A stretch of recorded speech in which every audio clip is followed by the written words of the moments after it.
What's up guys, welcome back to our channel Trading Basics. So today what we're gonna do is we're gonna learn how to read news on investigating.com. So let's get started guys.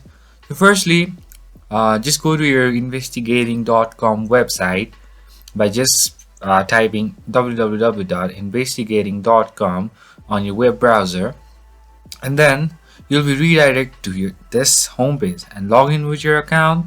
And then what you do is over here on top you'll be having different options which says market, my watch list, crypto and all. So over here you'll find news option.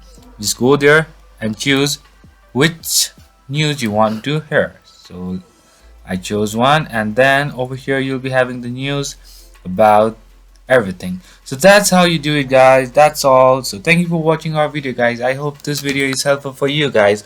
So if you like our video, please leave a like and do not forget to subscribe our channel, and also hit the bell icon so you never miss an update from us, and also comment for more reviews and more contents like this. I'll see you guys again in our next video. Till then, stay safe guys. Thank you for watching.